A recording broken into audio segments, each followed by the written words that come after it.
तर दादा, बऱ्याच सबस्क्रायबर्सने आपल्याला विचारलं आहे की बऱ्याच लोकांच्या इच्छा असतात, तर इच्छापूर्तीसाठी काही व्रत असतात का, किंवा मग काही गोष्टी असतात, काय केलं पाहिजे? इच्छापूर्तीसाठी मी सर्वसाधारणपणे प्रत्येकाला हीच गोष्ट सजेस्ट करेल की तुमचं जे कुठलं आराध्य दैवत आहे कोणीही, माझं असं म्हणणं नाही की प्रत्येकाचं आराध्य दैवत स्वामीच असावी, कुठलेही असू शकतात. भक्ती तुम्ही कोणाची करा ती भक्ती स्वामींकडेच पोहोचते, हे मात्र शाश्वत सत्य.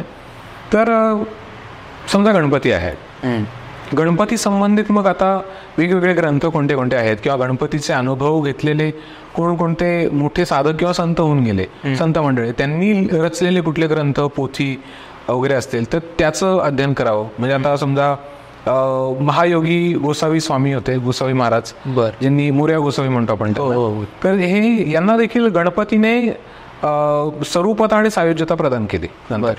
तर यांनी यांचे आजही वंशज आहेत, तर त्यांच्याकडून हे मार्गदर्शन घेऊ शकता की आपण कोणत्या प्रकारचं व्रत उपासना करावी.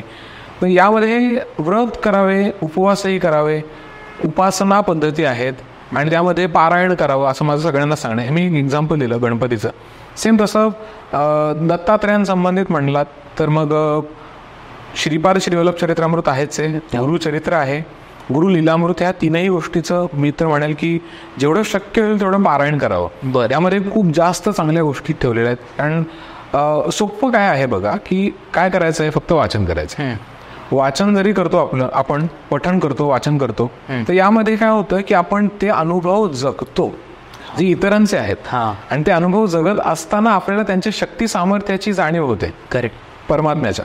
आणि म्हणजे असंही म्हणजे परमात्मा किती महान असेल बघा की जो फक्त त्याच्या महाग्रंथ जे ग्रंथ आहेत, जागृत ग्रंथ आहेत, त्या ग्रंथातले अनुभव केवळ फक्त आपल्याला बुद्धी प्रवेश करून आपल्याकडून ते वाचन करून घेणार आणि केवळ ते वाचन करत असताना आपल्या अंगावर शहारा आणणार आणि आपल्याला जाणीव करून देणार की मला पण तुझ्या समोर याची गरज पडली नाही, माझ्या शक्ती सामर्थ्य दाखवण्यासाठी. करेक्ट. असं तो करून घेतो. तर हे सगळं आहे, याने तर नक्कीच आपल्याला इच्छा, आपल्या सगळ्या प्रकारच्या सात्विक आणि धर्मबद्ध इच्छा आपल्या पूर्ण होतात. दुसरं जे कुठलं आराध्य दैवत आपलं असेल त्यांचे कोणतेही जागृत मंत्र किंवा बीज मंत्र असतील त्यांचे, त्याचं जास्तीत जास्त पुरस्चरण करणं, जप करणं. हे कसे करावे तर असे काही जागृत मंत्र आहेत. ओम नमः शिवाय, ओम नमो भगवते वासुदेवाय आहे, श्री स्वामी समर्थ आहे, नवारण मंत्र आहे, रामकृष्ण हरी आहे. तर हे जे मंत्र आहेत त्यांना जागृत अजून करायची गरज नाही, हे ऍक्टिव्हेटेड आहेत. तरी पण जर हे मंत्र तुम्हाला कोणत्या गुरुने दीक्षा स्वरूपात दिले तर मात्र त्याचे अनुभव द्विगुणित होतात आणि त्याचे फायदे 10 पट होतात, 10 पट. म्हणजे हे सगळ्याच गोष्टींना लागू होतं.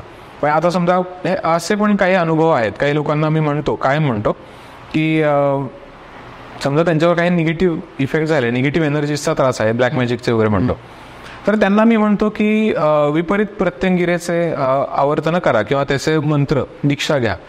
तर ही दीक्षाच घ्यावी लागते गुरुकडून, तर त्याचा तर आपल्याला उपयोग होतो. आपण आपल्या शक्ती सामर्थ्याने करायला गेलो तो कुठलाही मंत्र हा आधी आपल्याला ऍक्टिव्ह करावा लागतो, तो कितीतरी कोटी जप व्हावा लागतो, त्यानंतर तो ऍक्टिव्हेट झाला, मग तिथून पुढे तुम्ही मंत्र म्हटलात, मग त्याचे फायदे सुरू झाले. तोपर्यंत त्याचे फायदे होत नाही. यासाठी गुरुची गरज आहे. तर गुरुकडनं तुमचं जे कुठलं आराध्य आहे दैवत आणि त्या आराध्याच्या संबंधित त्या संपूर्ण गुरु परंपरेमध्ये त्यांची ती प्रॅक्टिस आहे, त्या परंपरेमध्ये अशा गुरुकडे जाऊन तुम्ही मंत्र घ्यावा, अनुष्ठानही घ्यावं, उपासना पद्धती घ्याव्या, त्यांच्याकडून त्याचे व्रत धारण करावे. आता जर मला विचाराल तर मी सांगेन की संपूर्ण आपला दत्त संप्रदाय आहे, यामध्ये आदिगुरु संप्रदाय म्हणतो आपण. तर आदिगुरु म्हणजे दत्तात्रय, जे आदिगुरु आहेत, सगळ्यांचे गुरु आहेत ते. तर आदिगुरु संप्रदायानुसार आपण कायम मी सगळ्यांना सांगतो की आमचा ऑफिशियल ग्रंथ म्हटलं तर तो म्हणजे श्रीपाद श्रीवल्लभ चरित्रामृत. गुरुचरित्रही आहेच आहे, पण श्रीपाद श्रीवल्लभ चरित्रामृत हा मुख्य आहे. गुरु लीलामृत देखील आहे, त्याचं जास्तीत जास्त पारायण करणे. अजून गुरुमंत्र आहे आपला जो आहे तो. अनुष्ठान आहेत. अनुष्ठानामध्ये मी एक सांगतो की अनघाष्टमीचं व्रत, कुठलीही अष्टमी, दुर्गाष्टमी किंवा कालाष्टमी, त्याला अनघाष्टमी मानून दत्तगुरूंची भार्या अनघा लक्ष्मी हिचं अनुष्ठान करणे, हे देखील इच्छापूर्तीचं खूप मोठं सुलभ साधन आहे म्हणेल. अनेक स्त्रिया, पुरुष देखील करू शकतात, पण अनेक स्त्रिया आदिगुरु संप्रदायातल्या आहेत ज्यांनी याचा अनुष्ठान केलंय आणि त्यांना प्रचंड लाभ झालाय. म्हणजे चांगले चांगले अनुभव त्यांचे ऐकायला मिळालेले आहेत. अगदीच सांगायचं म्हटलं तर असे बरेच, नाव नाही घेणार त्यांचं, पण बरेच लोक आहेत की जे अपत्य प्राप्तीसाठी प्रयत्न करत होते. त्यांनी अनघाष्टमीचं व्रत केलं, त्याला त्याचा उपयोग झालेला आहे. काहींना घर होत नव्हतं, काहींचं लग्न ठरत होतं, स्त्रियांचं मुलींचं, त्यांची लग्न ठरली त्यांनी. असेही काही चांगले चांगले अनुभव आहेत. तर अनघाष्टमीचं व्रत आहे, तसं इतरही अनेक देवतांचे आहेत. तर हे ओळखण्यासाठी माझं प्रामाणिक मत आहे की तुम्ही ज्या संप्रदायात आहात, तुमचं जे आराध्य आहे, तर तेच आराध्य असलेले कोणी गुरु असतील, त्या गुरूंकडून पूर्ण अनुग्रह घ्या. ओके, अनुग्रहांचे पद्धती असतात. अनुग्रह म्हणजेच दीक्षा आपण त्याला म्हणतो. तर त्यामध्ये मंत्राचे असतात, साधनांचे अनुग्रह असतात. अजून यज्ञासंदर्भात पण षडध्व शोधन नावाची एक दीक्षा असते. ओके, ही सगळ्या संप्रदायात करतात असं नाही, पण आदिगुरु संप्रदायामध्ये आहे. ज्यांना कोणाला मला गुरु करायचं असेल तर मी त्यांचा शिष्य म्हणून स्वीकार करण्यापूर्वी त्यांना पहिलं षडध्व शोधन दीक्षा, त्यानंतर गुरुमंत्र दीक्षा आणि मग शक्तिपात दीक्षा असा प्रकार असतो.